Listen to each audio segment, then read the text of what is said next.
Bonjour tout le monde, j'espère que tout le monde a une belle longue fin de semaine so far. Je veux juste vous expliquer un petit peu la deuxième étape où ce qu'on est rendu. On a commencé la première étape cette semaine. Je voulais juste vraiment vous introduire de qu'est-ce qui s'en venait. J'ai eu certaines discussions avec plusieurs personnes cette semaine sur des différents sujets. Puis ça m'a aidé beaucoup à pouvoir figurer c'est quoi la deuxième étape et après ça un peu où ce que je m'envoie avec la troisième étape aussi. Pour la deuxième étape, on est rendu au point où est-ce que on est tout en mode d'apprentissage en ce moment. Il y a plusieurs personnes qui ont commencé à prendre des différentes formations, regarder des différentes vidéos, des cours. Et j'ai commandé vous avez tout à avoir vos propres cahiers de développement professionnel. Fait que tout le monde va avoir un cahier. Tout le monde. Il y a quasiment tout le monde qui va avoir un cahier. Il y en a, je sais, qui s'en vont ou que tu es enceinte ou que tu as déjà un emploi à temps plein, que tu es ici, puis tu es déjà en apprentissage de ton côté aussi, puis le temps est vraiment limité pour toi aussi. Fait que je parle de toi, Alexis, puis Jen et Sophie. Là. Mais ça change pas que vous allez quand même continuer jusqu'à votre départ à avoir des différentes formations, des différents cours aussi. Ça vous explique pas. C'est juste qu'à long terme, ça servait à rien que je pogne un cahier pour toi en sachant que vous restez pas de toute façon. Là. Ces cahiers-là, c'est pour l'observation et de la documentation. Ça fait partie de la deuxième étape. Fait que ça va être des observations, de la documentation et des notes des différents cours, formations et vidéos que vous prenez. Comme ça, vous allez avoir ça comme ressource pour vous autres. Dans ces cours-là, dans ces formations, dans les vidéos que vous allez regarder, j'aimerais ça que vous trouvez des différentes façons de pouvoir relier ça, de relier ces apprentissages-là, ces approches-là, ces idées-là, de la façon que vous autres, vous le comprenez et de la façon que vous pouvez le relier à votre travail et aux enfants et aux employés, les familles qu'on travaille avec ici et de la façon qu'on fonctionne. C'est pas juste avec moi qu'on va transformer la structure de la garderie, mais c'est avec vous autres. C'est pour ça que c'est extrêmement important le cheminement qu'on prend en ce moment. Je veux vraiment avoir l'appui de tout le monde, les idées de tout le monde, les perspectives à tout le monde et 25 têtes complètement différentes, c'est beaucoup plus productif et beaucoup plus effectif que juste une tête. Puis oui, je porte ma tuque. C'est just a bad hair day, that's the only reason. François, il a même pas de cheveux.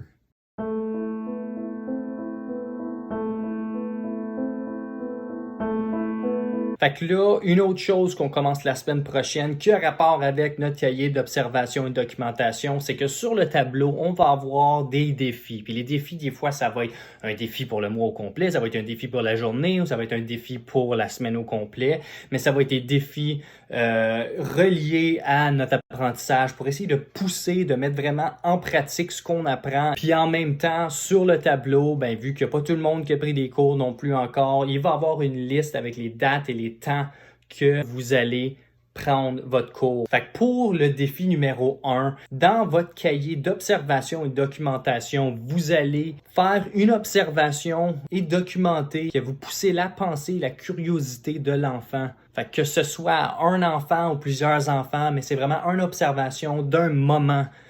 Okay, que vous avez commencé, le moment peut avoir grandi. Je vais donner un exemple. On va dire que tu es assis au déjeuner et que le petit mange des céréales avec du lait et que là, la conversation commence avec est-ce que c'est bon, nanana, et là, est-ce que c'est quoi que dans ton bol, il y a des céréales, il y a du lait, ça vient de où le lait? Ça vient de la vache. Et là, tu pousses la conversation encore plus loin. Est-ce que tu dis, mais les vaches, ça vit où? Les vaches, est-ce qu'il y a d'autres animaux qui font du lait? Tu n'es pas obligé de donner toutes les réponses non plus. Et là, après ça, quand il a terminé son déjeuner, tu amènes le laptop et on regarde tous les animaux qui font du lait, incluant les humains. Pourquoi le lait est important pour les bébés? Ça fait des os plus forts. Il y a du gras qui fait grandir l'enfant. Et là, on peut aller d'une direction, soit des animaux dans la ferme, ou bien continuer avec le lait, ou de voir ce que l'enfant va poser comme question. Et de commencer ça, là, de commencer d'être assis au déjeuner et que l'activité pour la journée ou pour la semaine a été faite juste là, dans une petite conversation à propos des céréales et du lait, que là, on est rendu qu'on a un gros projet de recherche pour la semaine. Les animaux qui font du lait, après ça, les animaux qui pondent des œufs. Peut-être qu'ils ne seront pas intéressés, mais c'est ça qu'on va aller rechercher au lieu d'avoir des choses qui sont déjà mises en place, que cette semaine on fait ça ou aujourd'hui on fait ça, il n'y a pas d'autre choix. Mais c'est des moments comme ça qu'il faut créer. Mais là, on le fait souvent, mais inconsciemment. Mais là, cette étape-là, c'est vraiment de le faire et là, de l'observer, d'écouter, de pousser la pensée, la curiosité de l'enfant et là, de documenter tout ça. Et puis après ça, de pouvoir revenir dessus pour pousser encore plus loin. Parce que après que tu aies documenté, après que tu aies relié, que ce soit documenté sur papier, en vidéo ou en photo, mais après que tu reviens, tu peux te dire, wow, des fois, dans le moment, il y a des choses que tu vois pas ou que tu n'entends pas ou que tu comprends pas de la même façon que si tu le relis ou si tu le revois et que là, tu peux pousser encore plus loin cette idée-là ou le projet que tu voudrais commencer. Fait que là, pour ce défi-là, vous avez le choix, soit que, mais c'est encore dans votre cahier de documentation et d'observation que vous allez écrire ces choses-là.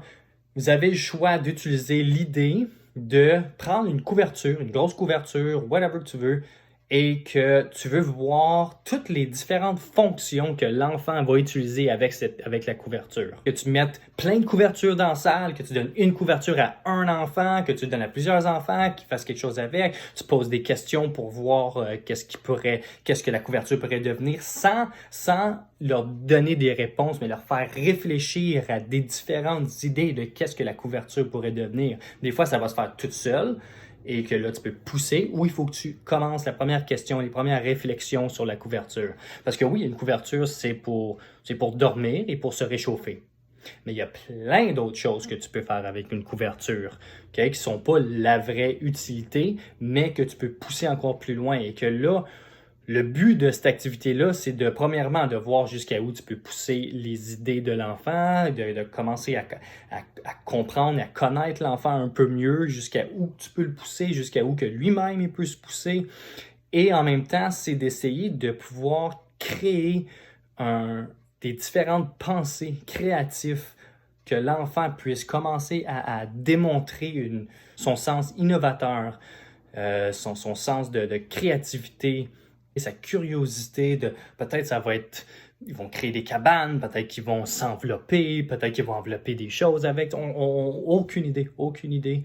Ça serait vraiment intéressant de voir ça, puis de voir ça de la façon que toi tu l'as présenté à l'enfant et que l'enfant a répondu, différents groupes d'âge. Pour les bambins, ils vont peut-être pas te répondre, mais tu vas quand même voir des différentes actions qu'ils peuvent faire avec la couverture. Fait que c'est vraiment pour tous les groupes d'âge, incluant le parascolaire aussi.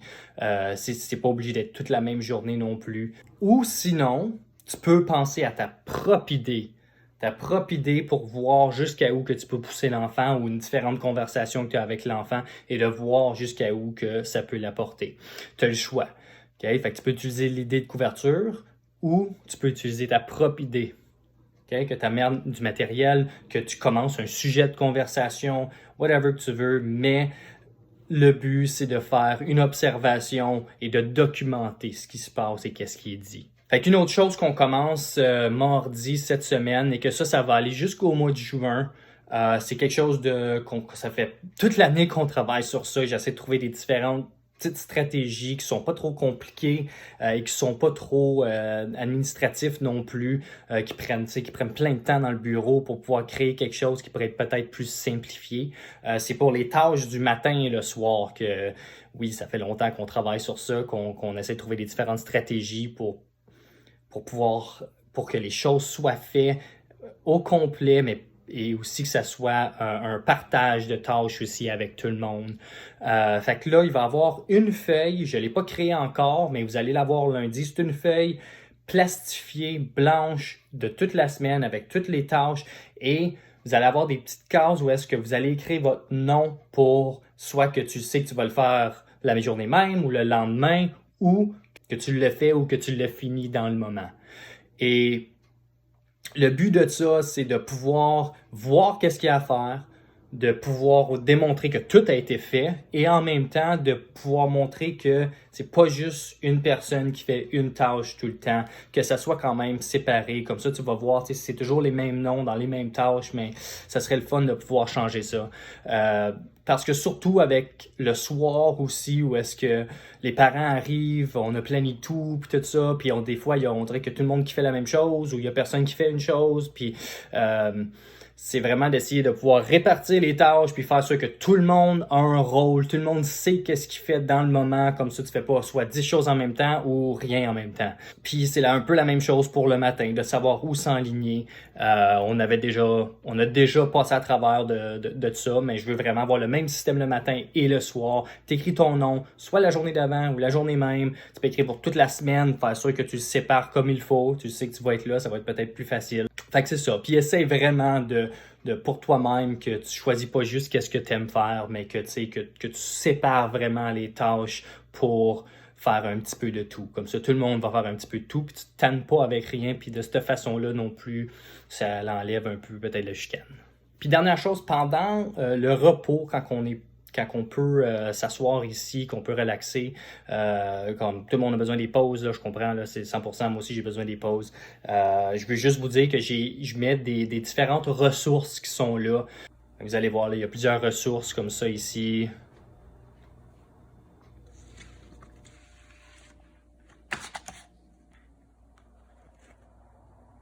Okay, fait que c'est toujours bien de pouvoir explorer un petit peu, que ce soit 10 minutes, 5 minutes, juste pour donner des idées, pour t'inspirer de quelque chose aussi.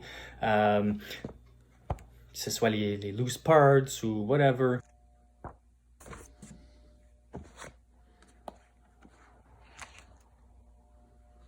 Puis en même temps, il y a un livre, un cartable de pédagogie qu'on avait commencé avec Valérie et Camille il y a, je pense, en 2017 ou 2018, que je veux qu'on continue.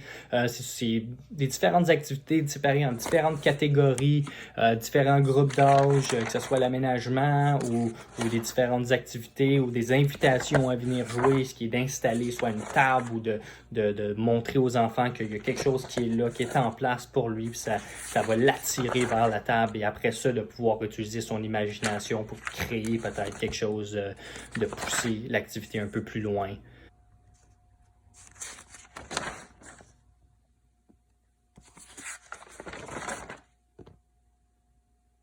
Et aussi en même temps, juste peut-être toujours penser, parce que moi je le vois souvent, puis souvent je me sens mal, surtout quand c'est des semaines comme la semaine passée où il y a beaucoup de choses à faire, beaucoup de repas à préparer. Quand je vois Céline essayer de rusher à la fin toute la semaine, de toujours peut-être penser, ça fait 15-20 minutes que comme que tu as eu ton break, c'est correct. Peut-être même une demi-heure, puis absolument aucun problème avec ça. Vous travaillez super fort avec les enfants, c'est bon d'avoir des breaks, mais peut-être de penser à demander à Céline si elle a besoin d'un petit coup de main.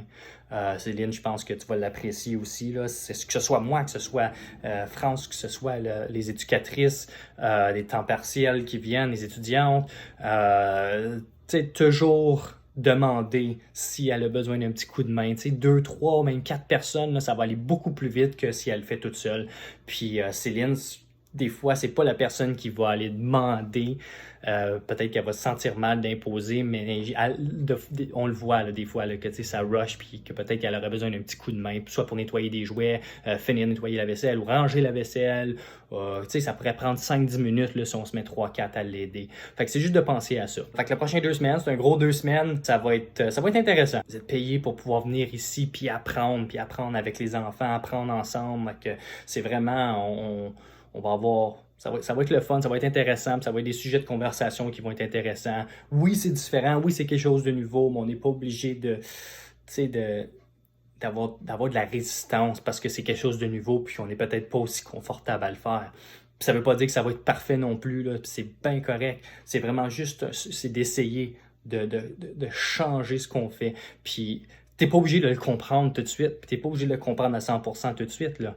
C'est vraiment en le faisant que tu vas prendre le momentum, puis que là, que tu vas commencer à le comprendre un peu plus. Puis ça va devenir de plus en plus facile aussi, mais c'est en le faisant, c'est en l'essayant, puis en échouant.